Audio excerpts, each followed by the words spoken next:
Hi, Barbie! My name is Ophi YouTube Videos. I am a feminist and a lesbian, and I make conversational commentary videos about both of those things, which means a Barbie movie video was pretty inevitable. Except that I just wasn't making videos yet when Greta Gerwig's movie came out in 2023. So forgive me while I reheat some nachos, but I did at least time it to the anniversary of the movie coming out. Now, I've got some pretty strong opinions about the Barbie movie, and this video is mostly me getting into things that don't make sense about this movie and the choices made in it that I don't like. But I also feel like it's a little bit important to note that I like the Barbie movie just fine while I'm watching it, and until I stop to think about it.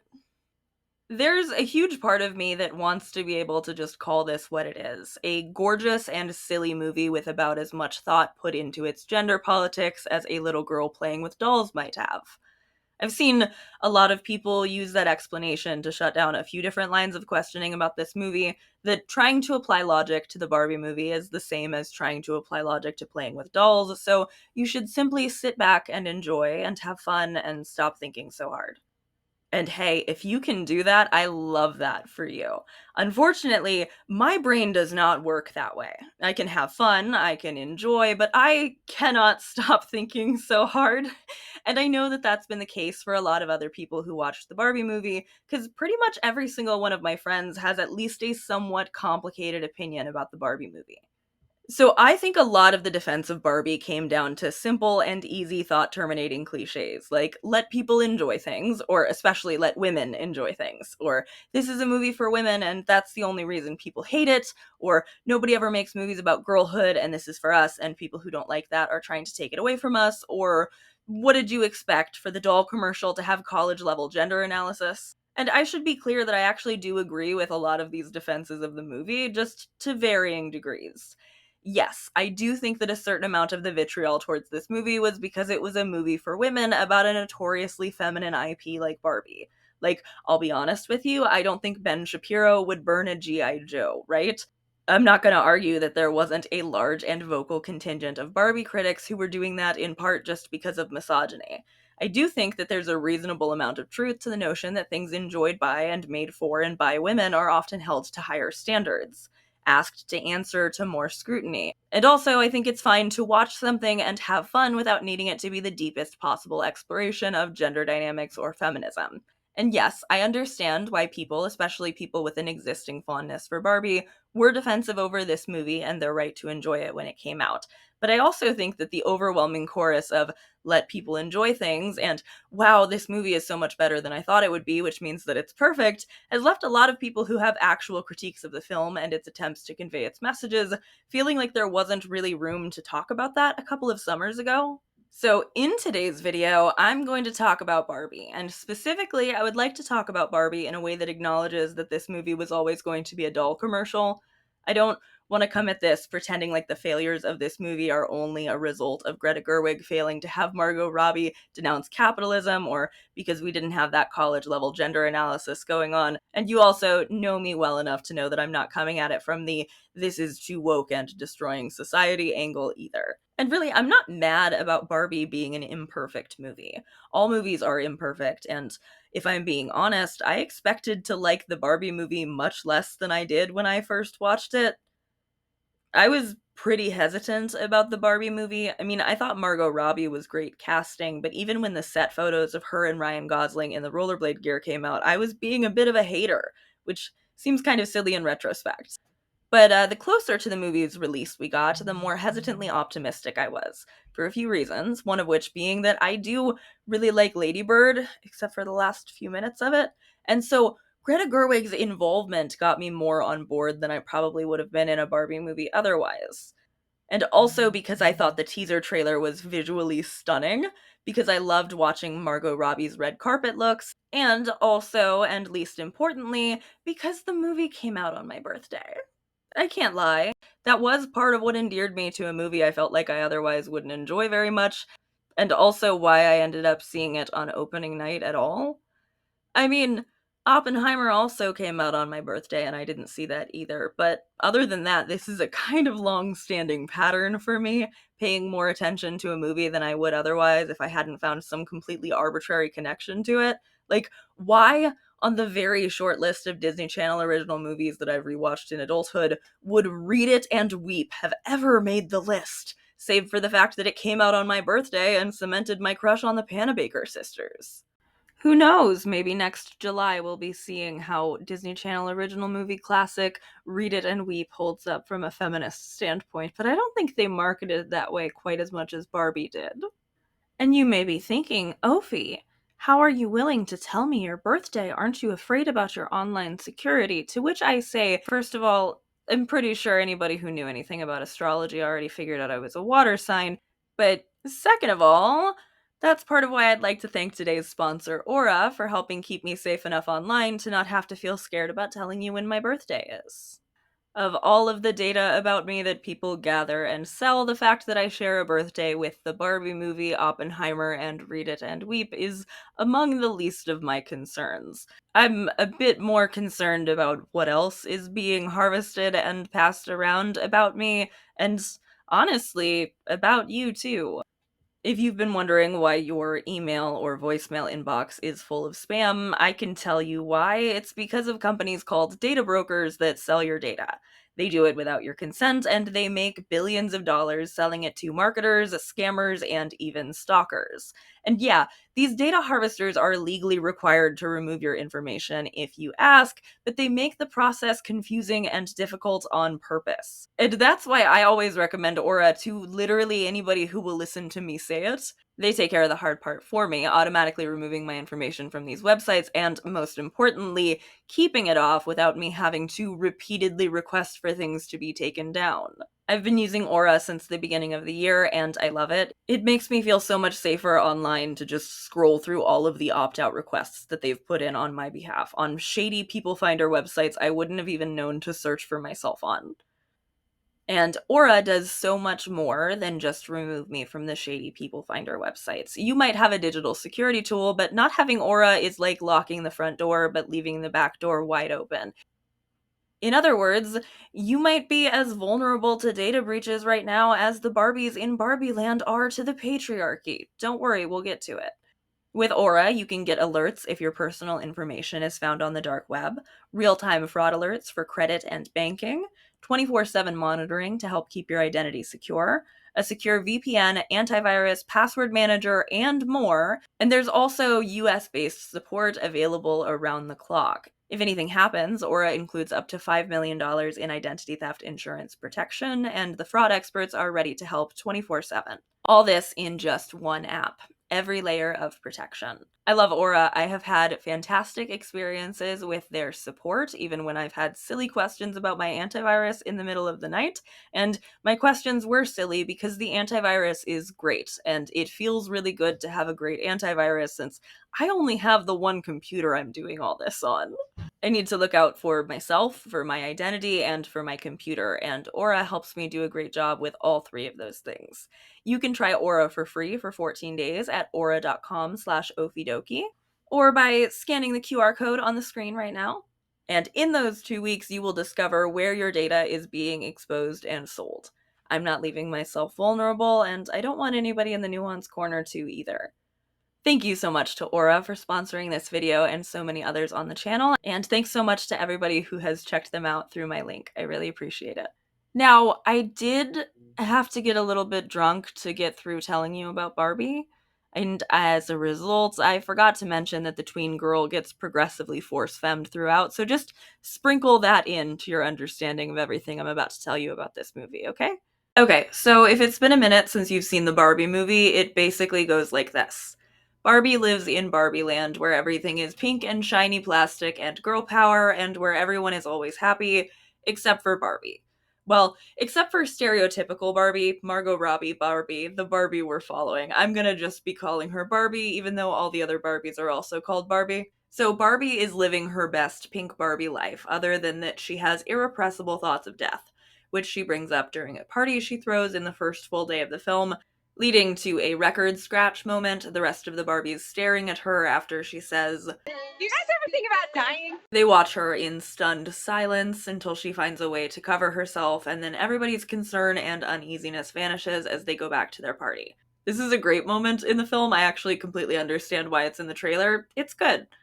Also, Ken is here at the party, and he's so much bigger of a part of this movie than I think he had any right to be, but alas, I'm gonna have to talk about him almost as much as I talk about Barbie on account of this is the movie Greta Gerwig decided to make.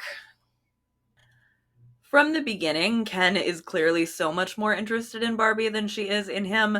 He's introduced in the film as only having a good day if Barbie looks at him, and he's awkward in a way that I guess a lot of people find endearing or charming, especially when he's referring to himself and Barbie as boyfriend, girlfriend, but I found Ken to be kind of pushy and annoying from the very beginning on my second watch through, which might have been because I know where all of this is going, but might have just been because he's kind of pushy and annoying. So Ken clearly wants to stay over at Barbie's house after the party, but Barbie tells him that it's girls' night. He does not like this. Remember this because it's something that pisses me off later. After her party and the record scratch moment there, Barbie's concerns continue.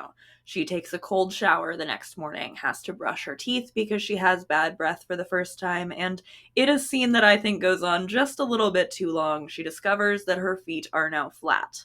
And though she tries to hide it at first, she eventually shows the other Barbies what's going on, and they conclude that she is malfunctioning and that she must go visit Weird Barbie, who lives isolated, far away from the rest of Barbie Land, up on a hill in her weird house. And she's treated with revulsion by the other Barbies, except apparently for when they need something from her. Weird Barbie is played by Kate McKinnon, and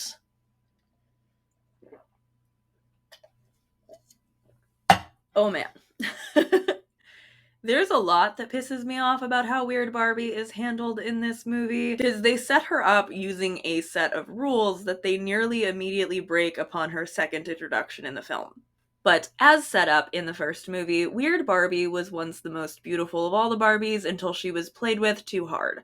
And we see a montage of this happening to explain her funky haircut and the drawings on her face. Okay, so this role is where we stuck our lesbian actress, who is constantly in the splits. And sure, there probably was never going to be even a throwaway scissoring reference, but god, what a missed opportunity that was. Yeah, not every character played by a gay performer needs to be gay, but Weird Barbie has this, like, cloying and intrusive crush on Ryan Gosling's Ken character, and it's just not funny to me, on top of her not being gay feeling like a missed opportunity. And another thing that's weird is that the gay Barbies do live with her too.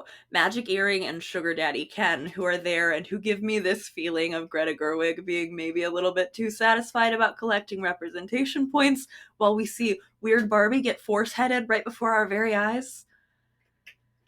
To be fairer to the movie than I'd like to be, there aren't only queer-coded characters in Weird Barbie's dollhouse of misfit toys. There's also, like, a disabled coded character.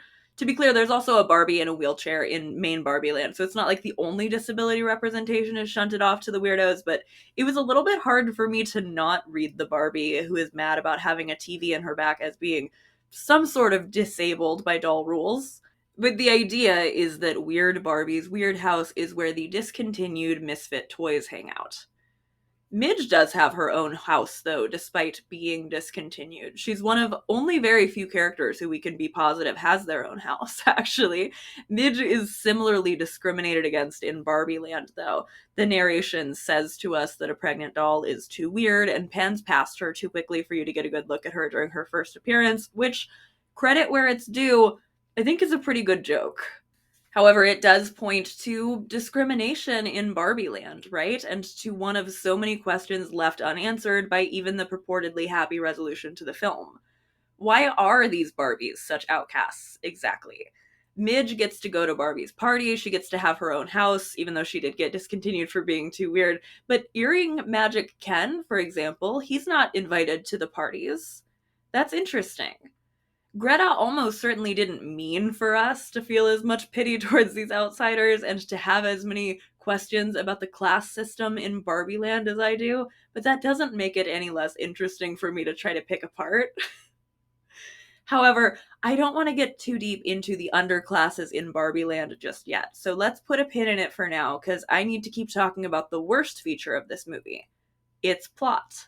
So Barbie goes to Weird Barbie, who's in an amazing costume in her first appearance. She looks so cool, and Barbie has it explained to her that there's a rift. Whoever is playing with her in the real world is sad, and that is making Barbie sad. And so Barbie has to go to the real world and try to fix things. Barbie is really reluctant, and Weird Barbie forces it on her, so Barbie sets off to the real world to try to find the little girl. And Ken tags along with her after he heard her say that she wished somebody could go with her, but that she had to do it alone. And I do feel a desire to pause and to be positive here, even though the people who are dedicated to thinking I'm just a hater and will tell me as much either way are still going to say that. I do love the travel montage. I love how silly the visuals in Barbie Land are, with cutesy little animated effects on screen. I love the use of Closer to Fine by the Indigo Girls on the radio. I love that the car moves at a crawl like a real Barbie car. I've said this already and I'll say it again. The movie is gorgeous. It is so, so cute. And it's really fun to watch something that wants so badly to be cute and manages to pull that off. So, because the Barbies are under the impression that they solved sexism, Barbie is expecting that all the women in the real world are going to hug and thank her. She thinks everybody must be very grateful to the dolls, and her reception in the real world is not at all what she's imagining. And as she and Ken make their way onto the streets of the real world, she experiences catcalling and street harassment for the first time. I've got some thoughts about this scene. Even though I'm about to complain about it for a couple minutes, I do think it's up there in my ranking of some of the most enjoyable parts of the movie all the same. Barbie and Ken are fish out of water in the real world, though to varying extents, which we'll get more into later. Barbie has her first ever experience being self conscious because any other time she's been aware of herself, she's had no real reason to feel embarrassed. I do have to say one thing. As a lesbian who walks out of my house sometimes in looks, I do think that the reaction in the movie to Barbie and Ken's outfits is a little bit over the top, but also it's a movie. I get it. I promise. I understand that it's just a movie. You don't have to leave me comments telling me that it's just a movie. I get it. I get it. I'm fine with it being dramatized. I just laugh a little bit at the idea of it being that big of a deal for her to just walk down the street in a killer outfit. But like I said, this first scene in the real world is one of my favorites in the movie. There are some great bits in this scene. Barbie walking to a construction site thinking that it would be a perfect place for a little woman power, her confidence when she responds to the double entendres with a proud declaration that she does not have a vagina, Ken does not have a penis, and neither of them have genitals. I like the two of them seeing a billboard for a Miss Universe pageant and assuming that it's the Supreme Court. And even though I'm a certified Ken hater, Ken's "they're so smart" is funny. It's a great joke. I like that he doesn't call them beautiful or hot. I do fundamentally disagree with the assumption that a Supreme Court justice is smart, but my sincere apologies to Justice Jackson for the stray, but only to her. But back to the movie. So, where this scene and the whole movie really start to fall apart for me is when Barbie's ass gets slapped. This is a needle drop moment. A song starts playing, there's a montage. Barbie turns and punches the guy who did it, and we next see her and Ken being booked into prison, where the cops also lightly sexually harass Barbie. She tells Barbie that she thinks they should get some other clothes, leading them to steal the iconic cowboy outfits everybody's seen in the trailer, be arrested again, for Barbie to be objectified again by the police, but ultimately let off the hook for the stealing and allowed to keep the clothes. Now, it's not just where the movie goes from here that bothers me so much. It's where the movie goes from here and that it goes there right after this.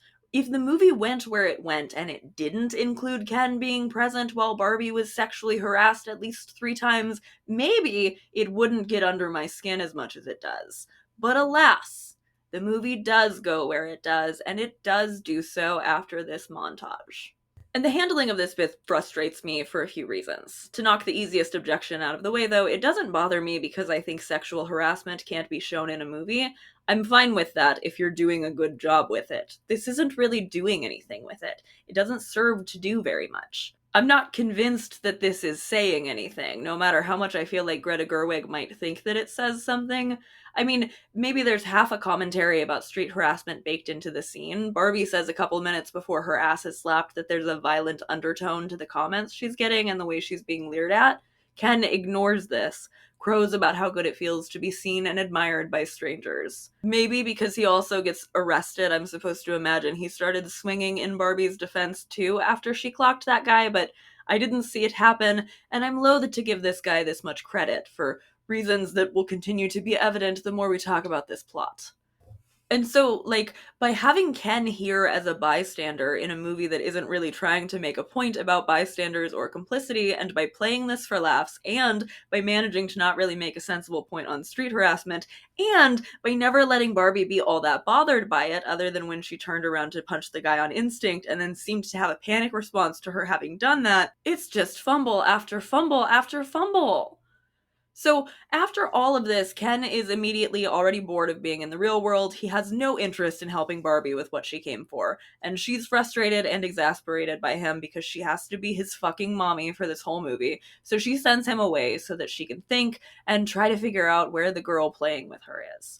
And then we get this whole scene where Ken is increasingly bigged up by moving through the world and being immediately and completely accepted as a man. He gets sirred, he gets manned, he sees some cops on some horses, and he's in immediate full admiration of them after watching cops sexually harass Barbie. And when I saw this movie for the first time, this scene gave me a pit in my stomach. I had already kind of assumed, because they made what I think was an actually kind of terrible decision of putting out the I'm Just Ken music video ahead of the Barbie's release. I kind of assumed that Ken was going to end up being the secret plot twist villain of the Barbie movie. And honestly, I think I would have preferred him being an outright villain to what we got. Because this scene where he looks around, notices male dominance and patriarchy, and clearly loves it, is a fucking villain scene, right? It's not a goofy, lovable boyfriend who you should forgive and apologize to scene. It's a villain scene. But the movie isn't being serious about talking about patriarchy or about men who get sucked into it. It's serious about letting Greta Gerwig gesture toward it enough for you to feel like she said something meaningful, even though she kinda didn't. So, yeah, Ken's man montage made me feel a little bit ill because of how many people had already preemptively been tagging their Barbie photos with Ken positive or even Team Ken sentiments. The movie theater that I saw Barbie at had a Team Ken chalk tag on the wall to stand under while you were in line. And as I was watching that scene, I was wondering how many people had cheesed in front of that and felt betrayed, or worse, cheesed in front of it and felt excited when they saw that this is how things were playing out for their guy Ken. So we move from that into one of my favorite scenes in the whole movie, where Barbie is just sitting on a bench and watching the world around her after she gets a bunch of flashbacks of a little girl and her mother playing with Barbies and being close. It's a montage-heavy movie, but it's okay. It's nowhere near as egregious with the montages as in Booksmart. We also hear some of the notes for What Was I Made For in the score at this point, and I'm always blown away when I remember that Billie Eilish apparently only saw half of the Barbie movie before she wrote that song, until I realize that that is a song that somebody wrote for a better Barbie movie than the one we got. Either way, I think Billy's song is one of the best songs for a movie in recent years. I love how much it's woven through the score. I think it's beautiful, but I do think that it was written for a Barbie movie that was more about Barbie than the one we got. So, in her vision, Barbie sees this mother and daughter start to grow apart as the girl ages into a tween, though we're not given any indication as to why this happened, just that the daughter is suddenly annoyed by her mother putting her hands on her shoulders. The daughter wants to donate a Barbie among a box of old toys, and the mother plucks it from the box. And the mother goes to touch the daughter's hair and is brushed away. This part isn't why I said it's my favorite scene. This is all the bits before my favorite scene. Because my favorite part is when Barbie opens her eyes after seeing all of this and cries. She just sort of watches everyone around her at the park. She sees families playing with their children, a couple having an argument, watches kids on playground equipment, and laughs with a stranger even though she can't tell what they're laughing about. And then Barbie looks from one stranger, who looks sort of sad in the distance, to the stranger sitting beside her on the bench, an old woman. They take stock of each other for a moment, and Barbie tells her that she's so beautiful. The woman responds, "I know it," and they share a soft laugh. I think this is the single best scene in the movie. I have cried every single time I watched this scene, including as I was writing this script. The scene is melancholy and sweet and beautiful and tender, and it's a little bit ruined by the movie beginning to immediately suck complete and total shit the second it's over, but it's a really good scene. And I've heard from interviews that the studio wanted to cut this scene, that Greta Gerwig had to fight to keep the scene with the woman on the bench in the film. And that's just unbelievable to me because, as we will get to when we talk about the mother and daughter of it all in a while, this scene is the beating heart of the movie to me. This scene is what sells me on Barbie being willing to age, on her wanting to become human in the first place. If this scene on the bench were not in the movie, I would have so much less positive to say about this entire film. And it's kind of wild to me how much it does actually completely come down to this one scene for me, but it really does. I love that the woman's response to the compliment isn't to say, no, no, you, to Barbie, or to seem surprised or unwilling to accept the compliment. Her confident and happy, I know it, is such a good parallel to the Barbies in Barbie Land who were saying things like, I deserve this when they accepted their awards. I just love this scene. It's such a good scene. But unfortunately, there are a lot of scenes coming up that I don't love, so let's get into those. Ken comes back to Barbie, and excitedly, at the same time as she tells him that she knows where to find the girl she's looking for, he says that men rule the world, which he's super excited about, but he declines to repeat himself when she asks what he said, because they had agreed that they were going to say their thing at the same time. It's kind of silly. Anyway, so they decide to go to the school where this girl is, and Barbie casts a look back over her shoulder at the woman on the bench, and then, just so we can kind of confirm that the movie will suck from here on out, we hard cut to Mattel headquarters. And the fucking FBI is calling Mattel to tell them that two of their dolls have gotten loose. And we get some exposition that this has happened before when a skipper showed up in Key West asking to babysit some kids. And I would be like halfway okay with the Mattel tomfoolery, except that Will Ferrell shows up to play the exact same character he plays in everything, and the movie starts to suck even more. I made it, if you were wondering. So there is, again, like the street harassment and like the gesture we're going to get to towards patriarchy as a concept, there is an attempt at something being done here. The CEO characters are all men, and that's a pretty good joke. They all agree that they need to find Barbie because who knows what could go wrong should she remain in the real world, and the CEO's assistant eavesdrops at the door and overhears them talking about this. Spoiler alert, but this is the mother of the girl Barbie was seeing in her visions, and also she's been drawing Barbies like Crippling Shame Barbie and Irrepressible Thoughts of Death Barbie and Full Body Cellulite Barbie, which is why Barbie is like this, but Barbie doesn't know that yet. Barbie and Ken go to what I didn't realize until I was scripting the video is a junior high school. My original script, I was calling the girl a teen, but she's younger than I've been saying. I guess she does call herself a tween at one point, which is awkward. She's very teenage girl coded, though. And when Ken goes into the library, Barbie finds the girl sitting at a lunch table. Barbie is stopped before approaching by another junior high schooler who tells Barbie Sasha's name and warns her that she shouldn't talk to Sasha because Sasha will crush her. Barbie is undeterred by this warning and goes to talk to the table of girls, still under the impression that she'll be granted some sort of hero's welcome with women and girls in the real world, even though that hasn't been her experience so far. The hero's welcome is certainly not what Barbie gets. Sasha doesn't really recognize her at first, and Barbie introduces herself as Sasha's favorite woman of all time, which leads Sasha to ask if Barbie really believes she's Barbie. A reasonable question, I think. And then if she's like a professional bimbo, a less reasonable question, I think.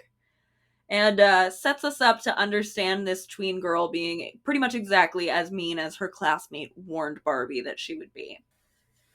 This is yet another scene I struggle with, both because as I was sitting in the theater watching it for the first time, I realized, oh no, this movie hates its teenage character.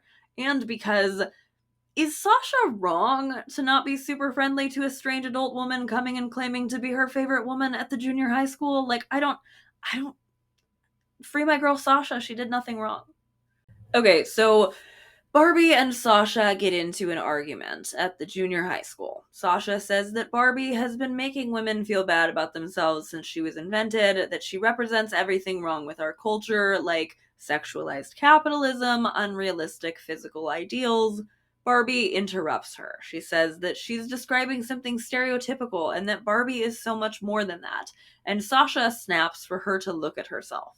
She accuses Barbie of setting the feminist movement back 50 years, says that she destroyed girls' innate sense of self-worth, and is killing the planet with her glorification of rampant consumerism. Barbie counters, no, she's supposed to help Sasha and make her feel powerful. And Sasha counters that she is powerful and that until Barbie showed up here and declared herself Barbie, Sasha hadn't thought of her in years. And she concludes her little speech with, "You fascist." Which is so goddamn funny because it would have been funny enough alone, just as dialogue, without the fucking audio cue that plays while she says it. And then Barbie responds more emotionally to this rejection than she did to the sexual harassment supercut we heard earlier. I just spilled wine on my thigh. I gestured too hard. It's not even wine, it's like a pink lemonade thing. So the fascist accusation doesn't entirely make sense, although, like, it's an edgy, precocious tween using words they don't really understand. I think that's fine. I think Sasha calling her a fascist at all is funny enough, though. I didn't need Barbie, like, a whole scene later to demonstrate that she, for whatever reason, understands what fascism is when she says she's not one. Although, it got a huge laugh at the theater, so I guess Greta knew what she was doing and I'm wrong and she's right. That can't be right. That can't be true. So Barbie excuses herself and she cries because the director made the scapegoat teen girl character list every criticism people have of Barbie to her face so that nobody can say that the movie doesn't address them. Then we cut to Ken in the junior high library where he sneaks out such titles as The Origins of the Patriarchy and A Book About Horses. And on his way out, a woman asks him if he knows what time it is, and he enjoys being called Sir. Asks her why Barbie didn't tell him about the patriarchy, which to his understanding is where men and horses run everything. And, God, I wish this movie didn't suck.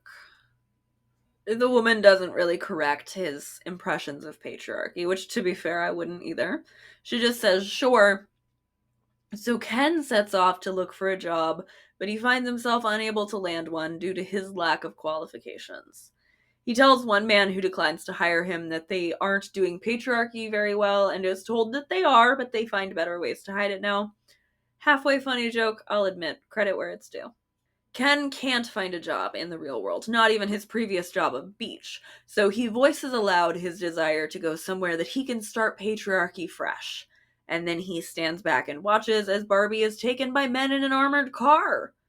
Another thing that could have been something something bystander effect, but that the movie doesn't care enough to examine because it needs to just keep going. While Barbie goes away with Mattel, Ken decides that she'll be fine and that he'll just go back to Barbie Land and tell the other Kens what he's learned.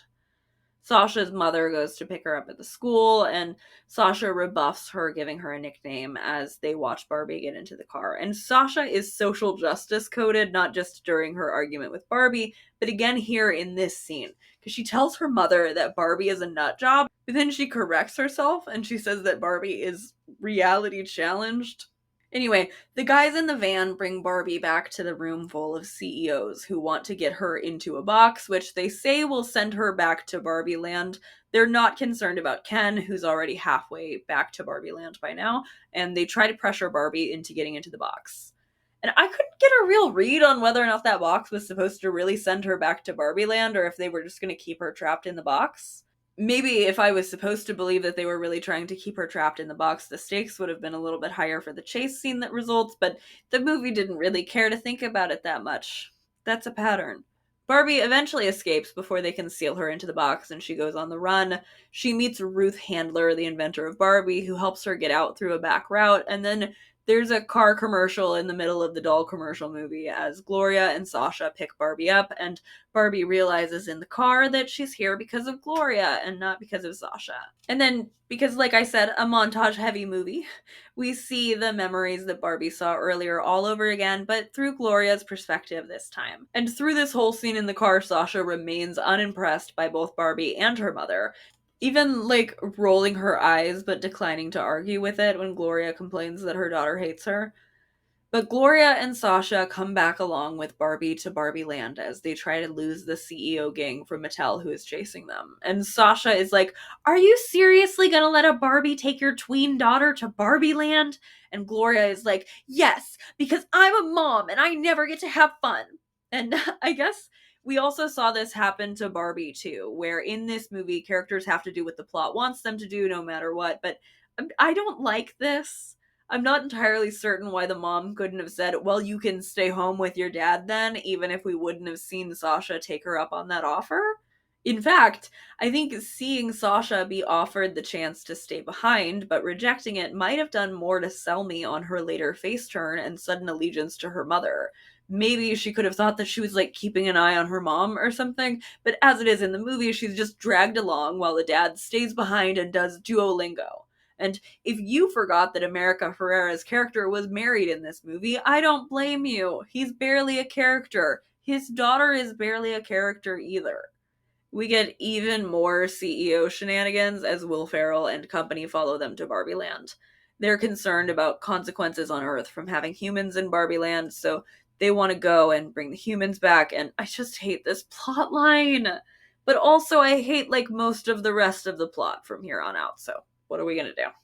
So, at about the hour mark in the movie, and I think I've done a little bit better than that on terms of runtime in my video, Barbie and Gloria and Sasha are returning to Barbie World, and as they arrive, Barbie notices how different the world is than she left it. And the first visual evidence that we see of this changed world is the Supreme Court cheerleading a group of Kens around a volleyball net.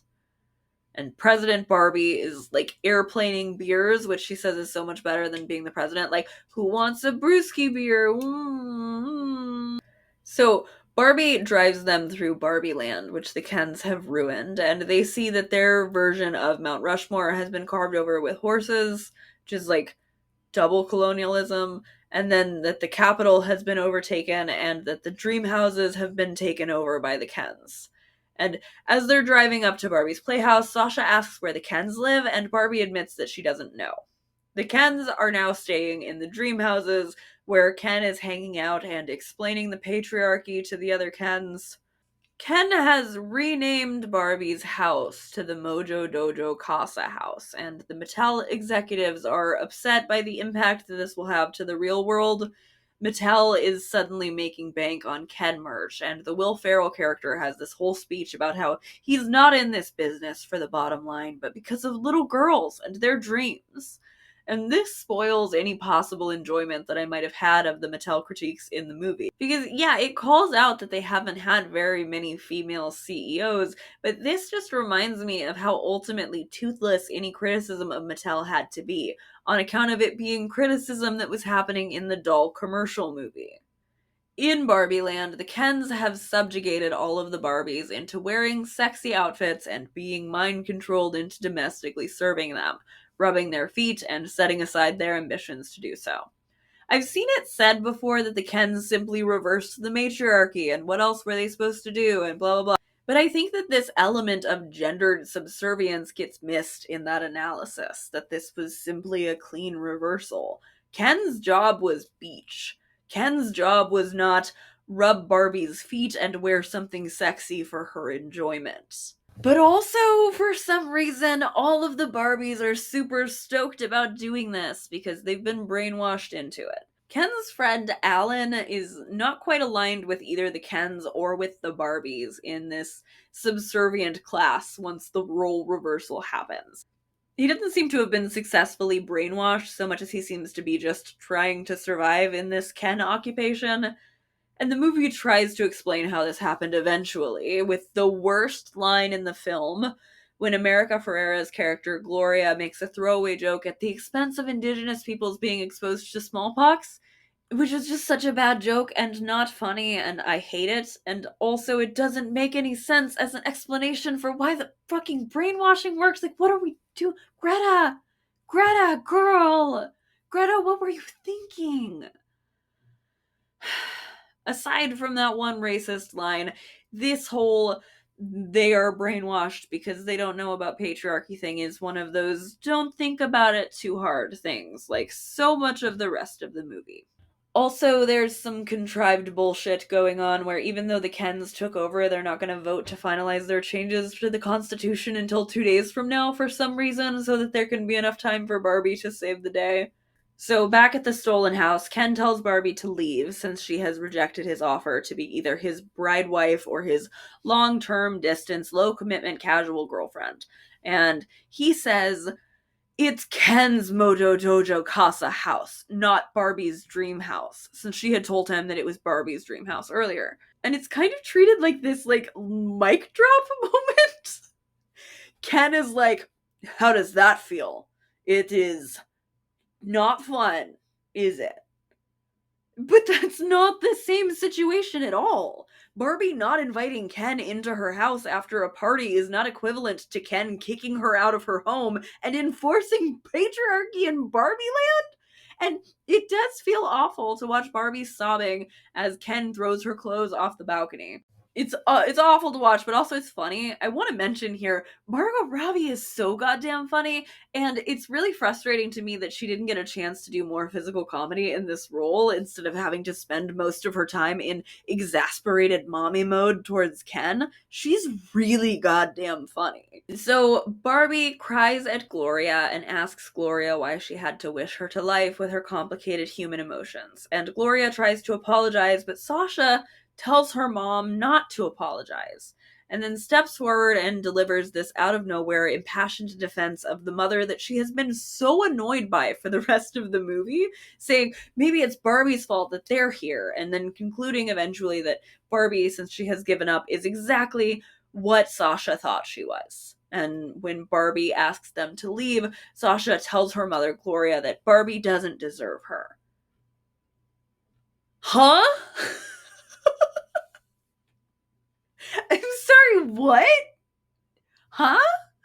This makes no sense. This is not earned. I don't understand why this happens. Like, originally, I wanted to frame my entire video about Sasha being failed by this movie, but then I realized that there's no there. I can't make a video about the Barbie movie hating its teenage character because the teenager in it is barely even a character. She's there to hurt Barbie's feelings, to make it seem like Greta addressed some criticisms of Barbie, to make her mom sad, and then to suddenly stop being rude to her mother. It sucks. And so, if we're keeping track at home here, I don't like the Mattel subplot. I'm very let down by the mother-daughter subplot, and I hate the Ken plot. But at least we're talking about the Barbie movie, right? Like, at least the rest of the movie isn't about all that other stuff instead of Barbie, right? No? Okay. God. Okay, thankfully this part happens at a point in the movie where I'm annoyed, but then it makes me laugh and it makes me calm down a little bit. Something that I do like about the movie, even at this point in the movie where it's all the plots that suck coalescing, is the commercial for Depression Barbie who lays in bed and watches the BBC version of Pride and Prejudice. I think that's extremely funny, and I also really enjoyed being in the theater and hearing the reaction to that. But then it's over and we're back to the movie. Boo. Remember how I said that Weird Barbie bothered me? It's not her first appearance that bothers me, it's the second one. This is why.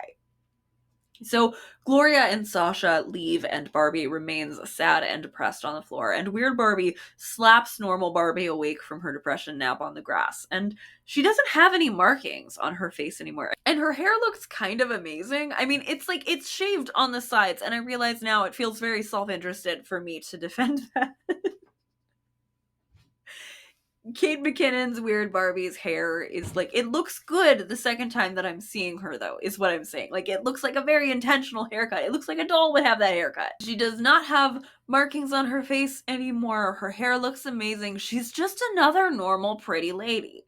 So why even set up these rules for Weird Barbie if you were going to break them right away? And why, even once those rules are broken and you decided that Kate McKinnon should look normal in her second appearance for whatever fucking reason, why does Barbie say, I'm like you now, I'm ugly and unwanted? Unwarranted! rude, Barbie. And also, it makes no sense because they didn't even bother to give her the face markings or anything. This pisses me off. You made these rules, Greta. Why would you break your own rules like this? Why are you suddenly telling me that Kate McKinnon is ugly? I'm sorry, I just don't believe that. I cannot be persuaded to believe that Kate McKinnon is ugly.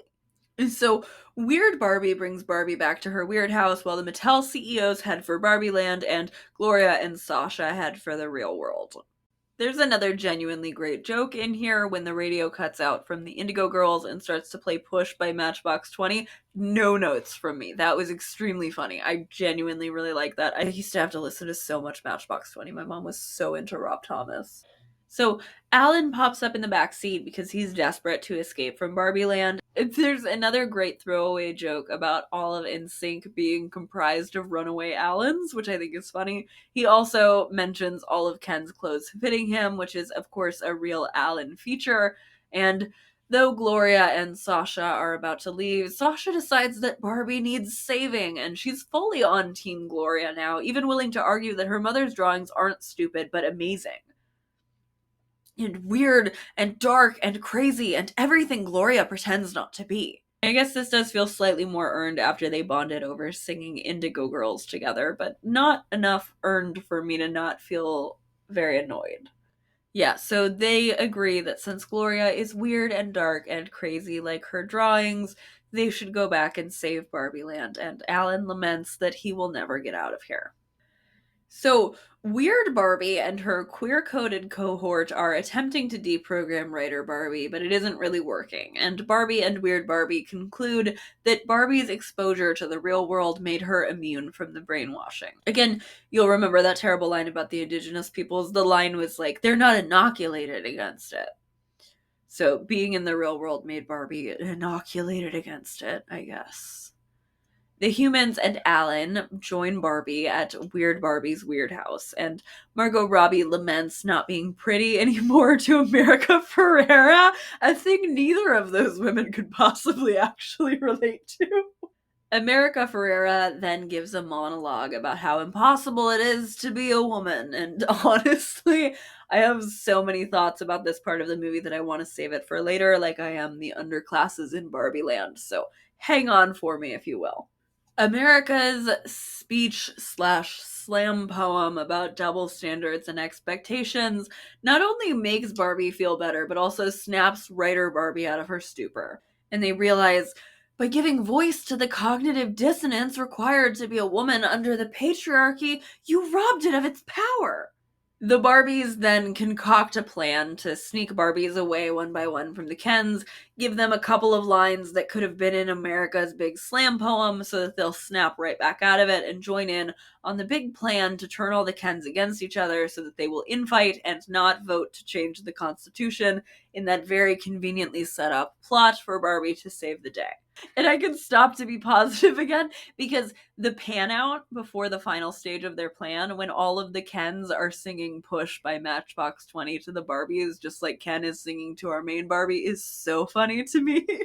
And then the Barbies make them jealous by swapping around to go sit by other Kens or fake texting on their phone or whatever. But the Kens singing Push to all of the Barbies is not the only musical number in like short succession here. And like I said before, I think putting out the other musical number before the movie spoiled something that they did not need to spoil because people were already plenty hyped about the movie. And by that, of course, I mean, I'm just Ken. Anywhere else I'd be a 10. For like 10 fucking minutes? Jesus Christ, it goes on for so long. They put it out before the movie was even out, and it was not. I don't understand why they did that. I feel like it spoiled something that they did not need to spoil. But also, in general, I think that the whole Ken battle thing goes on entirely too long. And also, though, I think that if Barbie also got a fun song, I would maybe be a little bit less annoyed by how long this all goes on. It just sucks that all of the fun, goofy stuff in this movie is for the guys. Also, while I'm on the Kens, why are there so many Kens? Who had this many Kens in their doll collection? Why are there a proportional number of Kens and Barbies? Because nobody's collection looks like this. Not even Mattel's collection looks like this. The ratio is all wrong. There should not be this many Kens. But the Barbies go out and vote while the many, many, many, many, many Kens fight. And because we have to resolve the Mattel plotline too, the CEOs also all get here. And the Ken fight goes on forever and forever while the Barbies go and vote to put their constitution back in place. Also, even though the forever long Ken musical number ends with Ken all confident and proud of himself and I'm just Ken and that's enough and I'm great at doing stuff, Barbie still has to handhold him to that exact same conclusion a couple of scenes later. Why? Why, Greta? What were you saying, Greta? What were you thinking, Greta? What were you thinking, Greta? So the Kens return to the dream houses to see that the dream houses have been reclaimed by the Barbies. And President Barbie drops a Mattel logo censored F-bomb. And as my friend Little Shop of Alley pointed out, it is very interesting how Issa Rae is the only Barbie who swears. What were you thinking, Greta? What were you thinking, Greta? What were you thinking, Greta? Issa Rae announces that the Constitution has been reinstated, and Ken bawls and cries and runs into Barbie's house, where we have to watch her try to talk him down for way too many minutes. He tells her that it was hard running stuff, and he claims that he totally lost interest in the patriarchy once he realized it wasn't about horses. I'm sorry. As I said, certified Ken hater. I do not believe that. You did not lose interest once you realized it wasn't about horses. You lost interest once they voted for their constitution to come back. But Barbie tells him that that's okay, and she mommies the absolute shit out of him, even finding a way to let him down gently when he says that he always thought that the dream house would be their house. And then if you're still remembering what I told you to recall earlier about her telling him that every night is girls' night, she apologizes to him in one of these last scenes. She apologizes for taking him for granted and because not every night had to be girls' night, which pisses me off so much. It just absolutely confounds me. I need a section to talk about just this when I'm a little bit less faded. So after Barbie apologizes to Ken, Ken immediately tries to kiss her, and she clarifies that she didn't mean to suggest anything, and then has to talk him down from his existential crisis about how he only exists within the warmth of her gaze or whatever. And then he tries to kiss her again, another time, and then slaps himself in the face when she declines. So Barbie tells Ken that he has to figure out who he is without her, and then he and all of the other Kens spread their new self-actualization among each other, I guess, about as quickly as they spread the brainwashing off screen. The Mattel guys are scared of Midge, and there's a whole unfunny scene with all of the Mattel guys here in Barbie Land. He says that they should return everything to what it was, and President Barbie counters that everything should not go back to how it was, because no Barbie or Ken should be living in the shadows. And then she apologizes to Weird Barbie for calling her Weird Barbie behind her back and also to her face, offers her a job in the cabinet. Weird Barbie specifically asks for sanitation, which President Barbie is happy to oblige, and she's given the job, and that's it, I guess. The Kens ask President Barbie if they can have one Supreme Court justice, and she says no, but compromises with a lower circuit cut judgeship, and they have no hard feelings about this. And then the narrator pops in to say what I think we are meant to take as a mic drop moment, like, well, they have to start somewhere, and one day the Kens will have as much power and influence in Barbie Land as the women have in the real world. Another thing we will get to later. Also, towards the very end here, Sasha pushes Gloria to pitch an idea to her boss, Will Ferrell, and Sasha pitches the idea of an ordinary Barbie, which the boss initially declines but then approves once he's told that it would make money. Sasha insists that she wants to know what Barbie's ending is, and the Mattel guy, Will Ferrell, is like, her happy ending is she's in love with Ken, and Barbie confirms that she is not, in fact, in love with Ken, and laments feeling like she does not have an ending, which prompts the ghost of Ruth Handler to emerge and say that that's the point, that she created Barbie to not have an ending. Ruth then introduces herself as Barbie's inventor and has dialogue to call out how little she looks like Barbie. And then Barbie and Ruth head off to go talk, and Ken, as she leaves, thanks Barbie in a Knuff hoodie that was sold in the real world, where Mattel did not, in fact, have any scruples about selling merch off of Ken's main character syndrome. So then Barbie and Ruth enter into this big white and pink and blue void, and Ruth asks her if she understands that humans don't live forever and that it can be uncomfortable to be a human, and Barbie affirms that she understands and that she wants that. Barbie asks Ruth if she has her permission to become human, and Ruth immediately answers that Barbie doesn't need her permission. She compares her hopes for her daughter to her hopes for Barbie, and has a line that honestly I think came to Greta out of context, and she just really felt a need to include in this movie because it is so goddamn unearned with anything else we see. Ruth Handler says, "We mothers stand still so our daughters can look back and see how far they've come." And I just don't feel like it's earned in the movie. I don't think it makes sense. We didn't see enough of that mother and daughter relationship to feel like Gloria was standing still so Sasha could turn back and see how far she'd come or whatever. So Barbie is surprised by this, that being human isn't something that she needs to ask for or even want, and just something that she can discover that she is. And I have cried every time I've watched that scene. That one line about mothers standing still does nothing for me, but this works. It works both on the easy doll wants to become human reading level of it, but also with the pink and the blue and the white in the background, the transition metaphor feels very clear. I say clear even though I don't necessarily think that Greta Gerwig did it on purpose.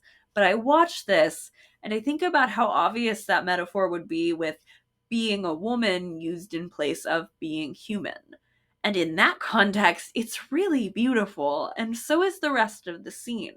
When Ruth shows Barbie what it means to be human via montage while What Was I Made For plays in full finally after being threaded through so much of the movie up to this point. It's beautiful. It's a beautiful scene. It's an even more beautiful scene when you're thinking about it through like a transgender and specifically trans feminine reading. I love this part of the movie. I love the parts of this movie that are about Barbie, and it's a shame that it's so little of the runtime comparatively. The end of the movie sees Barbie in the back of Gloria's car in the real world, getting hyped up by Sasha and the husband, who is still barely passable at speaking his wife's language after however long they've been married. Barbie goes into an office building, gives her name, Handler, Barbara, and she proudly announces that she is here to see her gynecologist. Credits roll, needle drop, end of movie. I really like the credits. I think they're really cute. I'll show you some of them on screen now. But that's the plot. That's the Barbie movie. That's the Barbie movie 2023 by Greta Gerwig. Now, let me circle back to some of those things that I left for later. The scene where Barbie is trying to talk Ken down towards the end goes on forever, or at least it feels like it does. Overwhelmingly, I do feel like the context clues are telling me that the movie wants me to feel at least a little bit bad for Ken, but when I watch this, I feel like I'm watching my new best friend Barbie be emotionally manipulated by her abusive boyfriend into not breaking up with him. It sucks. I feel uncomfortable during this scene, and not in a way that makes me feel like the director wanted me uncomfortable on purpose and did a good job of putting me there, but just in a way that makes me feel frustrated. Because again, why does Barbie apologize? Why is she wrong for not being able to be in love with this guy? And why is he not wrong for being so pushy with her, or for stealing her house, or for repeatedly trying to kiss her after she's been making it clear that she doesn't want that? What on earth? Why? Why would she need to apologize for every night being girls' night? I guess I'm just too much of a lesbian for this. B. One day, the Kens will have as much power and influence in Barbie Land as women have in the real world. Look, I just don't like this. I don't think that what the Kens did was right. I'm more annoyed by it than a lot of other people I see, I feel like. And I don't think that President Barbie is wrong not to want to put insurrectionists on her court, but other than Weird Barbie getting her requested job in sanitation and this compromise of the Kens getting a lower clerkship, there's not any real gesture towards anything that's going to make anything much better for any of these in the underclass in Barbie Land.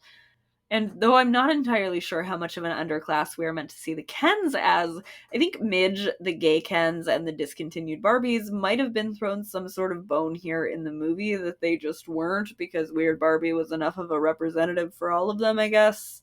I mean, thanks for apologizing to Weird Barbie, but how about how the other ones got treated? Are they of any use now that you got Barbie Land back, or are you just over them? I mean, again, trying to give the movie credit, President Barbie did say no Barbie or Ken should be living in the shadows. So I guess maybe she's got some legislative plans too. But the movie just hand waves away however else they're going to be fixing and changing Barbie Land other than to reassure us that don't worry, the Kens still won't be in charge. And it doesn't sit right for me. I'm sorry to kick the can again during we'll talk about this later segment, but I'll be referencing this point again when we talk about the feminist themes a bit more, and I'm a little bit more sober, so hang tight. But that's the movie, and I'm sure everybody was super normal about it, right? Right? Please tell me they were all super normal about it. So, I think that the conservative overreaction to Barbie led a great deal of feminists to over-defend the film.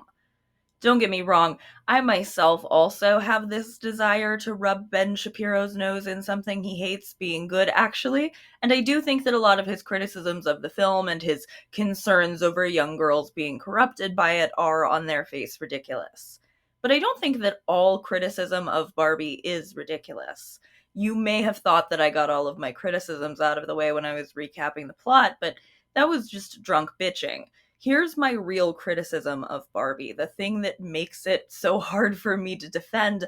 Barbie is entirely toothless.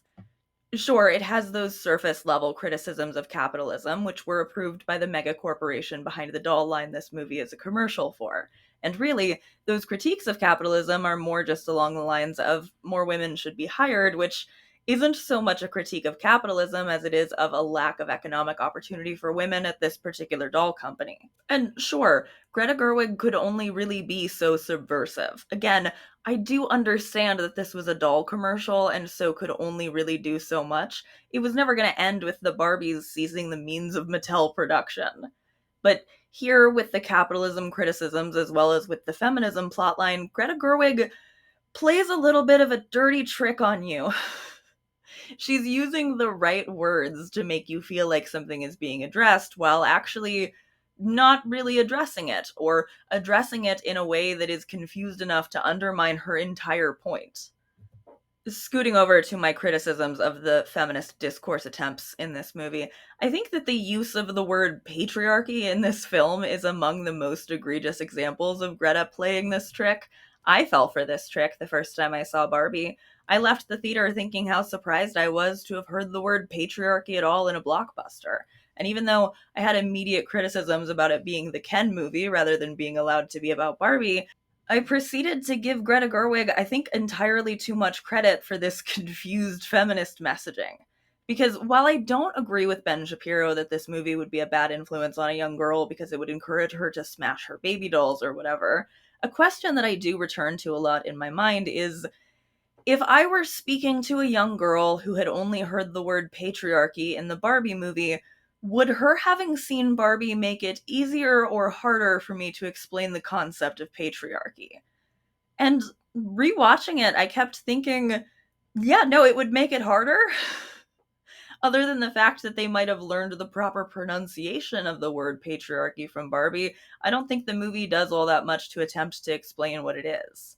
And so that itself cuts out a lot of defense that the Barbie movie was getting when people were calling it a feminism 101 take, but saying that that's fine because it's a starting point or better than nothing. Is something truly feminism 101 if it doesn't pass the prereqs? Or Is Barbie maybe just a thematically confused and narratively unsatisfying comedy that uses the language of feminism to get more credit than it might otherwise? And as I discussed at length in my video about Sabrina Carpenter, I don't think that something needs to be feminist or perfectly feminist in order to be good, or that everything a woman does is obligated to be feminist. But if you're going to use the language of feminism and you're going to get the accolades of doing feminist messaging, I am going to look at what you're actually saying and not just at what I think you might be trying to say. Because I think Greta Gerwig might have been trying to say too many things at once, which also works to the detriment of this film. One of those things I think she was saying is being a woman feels impossible under the patriarchy. And little asterisks next to this here, because I promise we still are going to talk about America's slam poem, just not quite yet. One of the other things I think Greta Gerwig was trying to say was mothers are very cool and good and important and special. And while it's not very borne out in this movie, other than Ruth's big line about mothers standing still, that's pretty much what Lady Bird is about. So I don't feel bad about assigning that as one of Greta's intentions. And I think the third thing she was trying to say was kind of girls rule, boys drool.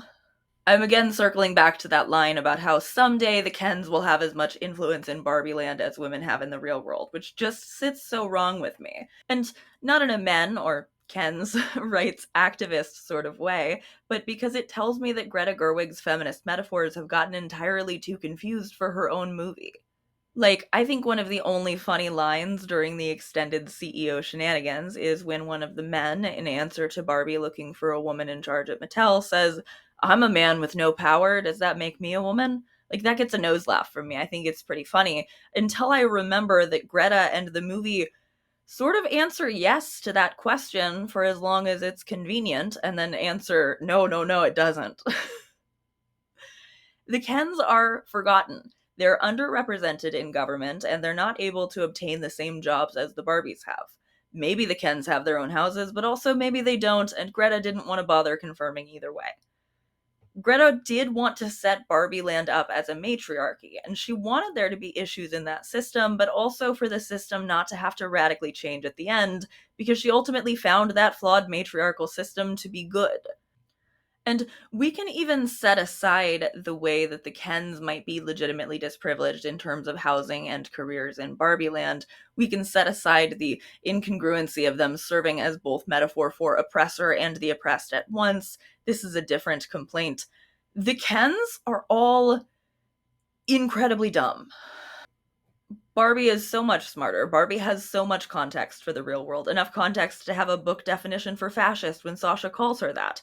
Barbie immediately understands the violent sexual undertones to her street harassment, and as a result, as I mentioned earlier, she is so much less fish out of water in the real world than Ken is. And it's not only that, but also that she has to mommy Ken after he tags along with her, has to deal with him whining about being bored and find a way to try to keep him busy while she tries to think. Which, again, like so much in Barbie, is something that could have been something. It could have been maybe clearer if a reason she didn't love Ken wasn't just her failing to appreciate him properly and not understanding that not every night had to be girls' night, but that she didn't feel attracted to a man who acts like an overgrown and entitled toddler. But the movie doesn't go there, because the movie is toothless. And then you go ahead and mix in the idealization of mothers, and the metaphor just gets a little bit too confused for me to try to give Greta Gerwig too much credit. As I kept saying during my review, what were you thinking, Greta? What were you even trying to do? It really feels like the Kens are, at least in some points in this movie, meant to be a metaphor for real life women. Which is kind of like if that PSA turned full length movie I talked about last month, Love Is All You Need, where straight characters took the societal role of gay people, and it was a very hand holding lesson about how you shouldn't be homophobic and you shouldn't bully people. If that movie, at the very end, agreed that in fact straight people do deserve to be oppressed, but that maybe someday they could try to get some civil rights, but that we probably ought not to worry about it too much. Like, it just makes no sense. I hate Ken, but I hate this too. And another big moment on my running list of what were you thinking, Greta moments is that cellulite is part of Barbie's breakdown about becoming flawed and human. And this bothers me on a few fronts. First of all, cellulite is normal, and I always wince at body features that are completely normal and standard being elevated as being particularly bad when they're trendy to hate the way that cellulite is. But whatever. That's just me being the fat friend who's too woke, maybe. The real reason that this bothers me beyond that is that there's a fat Barbie. Hey, there's a fat Barbie. There's a fat Barbie in Barbie Land. There is a fat Barbie who is more plus sized than any real Barbie in the real world, and she's just there. Does she not have cellulite?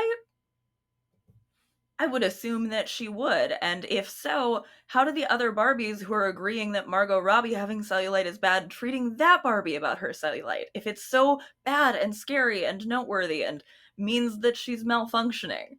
This is the same sort of thing that I meant earlier about Greta feeling maybe a little bit too self satisfied about collecting representation points. So she includes a plus sized Barbie, and like, I'm glad that she did, but she certainly didn't think meaningfully at all about what the one and only plus sized Barbie existing would mean in Barbie Land, how she would be treated, how much our real world beauty standards overlap with these arbitrary rules in Doll Land. It is just so clear to me that zero thought was put into Fat Barbie beyond being a shiny gesture towards something Greta wasn't willing to put much real effort into. And that's just so much of what this movie is. And I fear so much of what Greta Gerwig's feminist posturing is as well. As I've already mentioned, one of the big capital F feminist moments in this movie is America Ferrera's speech about how impossible it is to be a woman. And most of the parts of this movie that don't really do it for me, I'm much more eye-rolly about than this one. So while I find this speech to be pretty entry-level, pretty Tumblr, I do then remember that we weren't all on Tumblr and that this might have actually been meaningful for a lot of women. Which is why I sure wish that this speech was in a film that had any bigger of an understanding of feminism than just admitting patriarchy sucks and declining to examine what it truly is. Because all this scene really does in the movie is pretend, and pretty explicitly pretend, that the only thing it takes to overcome patriarchy and sexism is to understand that those are bad and frustrating things. Which, let me just say, the way that that message subtly victim blames literally every person who has ever been oppressed is wild. It casts women and other people who have been subjugated as simply too stupid to have realized there was any subjugation going on, and presents a world where all you must do to solve a problem is to name it. And I know that shaming and blaming everybody who's been oppressed is not what Greta meant, but just like with her plus-sized Barbie, she did not think deeply enough about what she was saying to realize how it would sound once it was said, and that is very frustrating for me. I really, really want to be able to love the Barbie movie, just like I want to be able to love the rest of Greta Gerwig's work, but I find it's a film that falls apart more the harder you think about it, and I have, unfortunately, thought about it way too hard. I think Barbie fails because it refuses to take the time to fully examine its themes or stated intentions, because it fails to center itself properly around its protagonist, and because it's so preemptively proud of itself for having said something that it fails to say much of anything at all. And I'm not saying she didn't make a movie anybody was happy with. Plenty of people love this movie, and some conservatives even were apparently pleased to try to subvert it and say that Greta was actually depicting what happens when feminism goes too far, like Barbie Land was meant to be a satire of the feminist movement. And I don't think that the Barbie movie is that exactly. I think it is a poorly constructed movie, though, with so much empathy for the closest thing it allows itself to have to a villain that it almost begs for that sort of misinterpretation. I know I've already bemoaned how much I hate the Mattel plotline, but it's again relevant here how much I hate it. Mattel, of course, could not meaningfully be the big bad, since there are still dolls to sell and bottom lines to worry about, which, in my opinion, means that all of the Will Ferrell scenes should have been cut. You didn't really need Gloria and Sasha and Barbie being chased back into Barbie Land. Barbie could have simply brought Gloria and Sasha there without them being chased. They were going anyway. But especially with the Mattel crew there and being nothing but goofy, lovable, low stakes fools, Why then also do that exact same thing with the Kens? Why would you not allow Ken to be a villain and not just some poor dopey idiot who likes horses and deserves an apology? The answer is because this movie is toothless. This movie is toothless. It has no teeth. It cannot reckon with Ken actually meaning any harm by subjugating all the women in Barbie Land. It can't reckon with how Barbie's experiences with sexual harassment might have affected her. Not only is this a movie that refuses to hold men accountable when they do things that are wrong, but it's a movie that seems strangely opposed to the idea of there being any sort of standard for men at all. Not only can it not reckon with the idea that Ken doesn't deserve an apology for Barbie having girls' night every night, it also can't even reckon with how it's sort of shitty that America Ferrera's husband is only just now learning Spanish when they have a whole tween daughter together. Again, like so many things in Barbie, this is something that could have and should have been something more, and instead just got loosely gestured toward in case somebody felt like reading more into it. And then everybody moves on with no hard feelings after Barbie Land is restored, so you don't have to think too hard about the implications of President Barbie putting insurrectionists into the legal system right after their insurrection, because, well, they didn't mean anything bad, really, and also because girls rule, boys drool. That's feminism, I guess. Greta Gerwig basically told me it's feminism when I think that if men do bad things, it's kind of just to be expected, and that they should be mommied about it by the women in their lives. This movie is somehow both on its face so overly kind to bad men who do patriarchy, and also sort of anti-man. I'm sorry to sound like Ben Shapiro when I say that this is a movie that is anti-man, but it's this bioessentialist babying and refusal to hold to standards that unites both boys will be boys and men are trash lines of thinking. And then you add in Greta Gerwig's constant elevation of mothers and motherhood, and the repeated forcing of Barbie into this mothering role with Ken throughout the movie. Oh my god, it would be a little bit hard for me to even jokingly come up with a less feminist set of themes to roll together and call a feminist Barbie movie. It's genuinely kind of impressive that Greta Gerwig got as much credit as she did for this. Like, at some point, I gotta just respect the hustle. I mean, I don't respect it enough to pretend like Barbie is a good feminist movie, but I do respect it a little. So I thought a fun way to wind down this script would be to talk about what I would do instead, were I Greta Gerwig making a feminist Barbie movie. A bit of a script doctor segment, if you will. First of all, immediately, we are cutting the Will Ferrell bullshit. We do not need it. It's fine. We also don't need, like, 3/4 of the Kens. Ryan Gosling can stay, but he needs, like, 3 friends maximum. One of them should still be Alan. A little bit of diversity. Second of all, we're not gonna do the whole matriarchy with nebulously defined social classes deal, and we're certainly not going to do the whole everybody gets brainwashed into loving patriarchy plot either.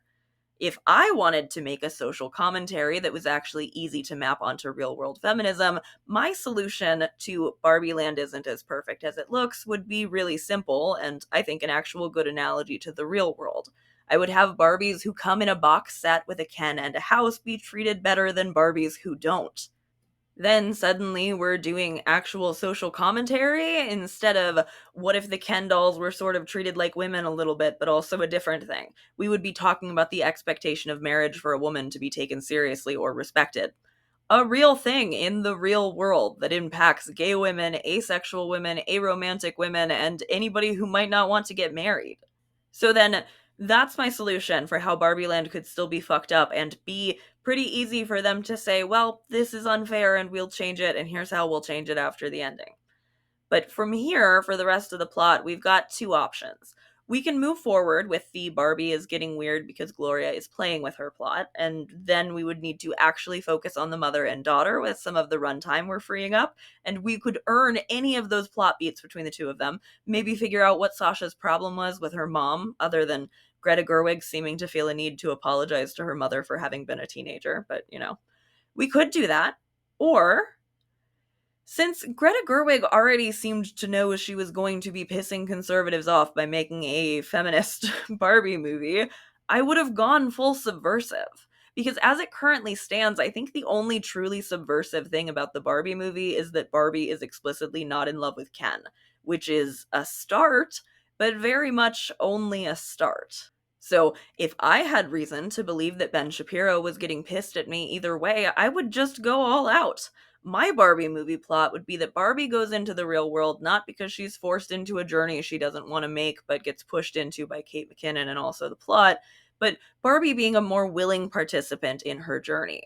A journey she's making because Midge, who has been pregnant for decades, needs an abortion.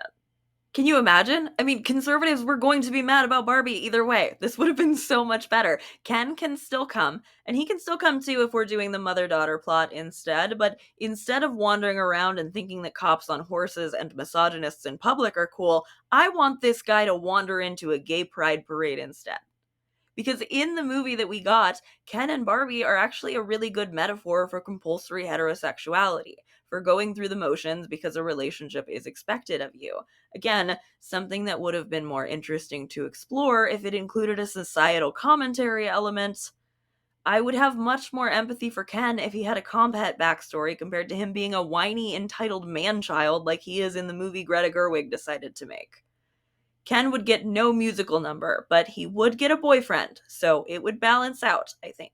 And just in general, I would have spent more time with Barbie. I also would have replaced the joke about smallpox to be something at the expense of anti vaxxers instead, because that would have been actually funny, even if it still wouldn't make sense for how patriarchy works. And also, as my friend Marty noted, and I keep getting increasingly angry that the movie didn't just do, I would have replaced Barbie's fear of cellulite with a fear of wrinkles, which would have tied really beautifully into that scene that I love so much with the old woman on the bench and Barbie's desire to age and die. I do still really love that scene on the bench, and I do still really love how this movie looks. I did enjoy my time sitting and watching it more than I was expecting to, with how frustrated I get thinking back on it. I just wish that there was more to love in Barbie once I really look at it than what I see. And that's unfortunately a theme that comes up for me a lot with Greta Gerwig's work. I also really want to talk about what a goddamn betrayal the last few minutes of Lady Bird are, but I'm gonna need to get drunk for that too, so I simply cannot do it today. But thank you so much for letting me hang out and talk about Barbie for so long. Maybe consider subscribing if you want to make sure that you don't miss the Ladybird video or when I do this whole exact same thing but with Don't Worry, Darling. And thank you very much to everybody who already has subscribed. Thank you as well to my lovely Patreon friends, a few of whose names you can see on the screen right now. Patreon is a fantastic way to help support me financially. You get previews of videos before they come up and some extra videos every month. Thank you so much to everybody who has supported me on the Patreon through the YouTube channel memberships by sending me one-time donations on Coffee or by live chatting me or super thanking me while I'm streaming. All of that makes such a huge difference, and I am so, so grateful for this to be able to be my job. What would you change about Barbie? What do you like about Barbie? What did you think about Barbie when you first watched it, and did that change at all if you rewatched it, or have you even rewatched it at all? I don't know. Let me know. I would love to talk about Barbie more in the comments. I love you. Thank you so much for being here. I'll see you soon. Bye. Barbie tells Ken that he has to figure out who he is without her, and then he and all the other Kens spread their new sex. I wish. I wish. So the Barbies concoct.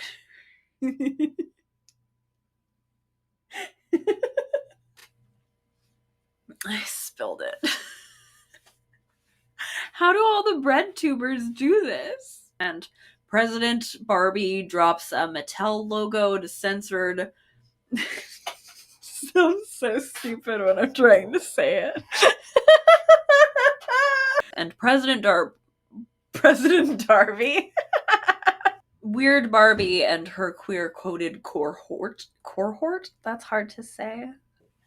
Weird Barbie and her queer-coded cohort. It's hard. I have the hardest job anybody's ever had, guys. I have to talk about Barbie and get drunk. I love you. I'm grateful that this is my life.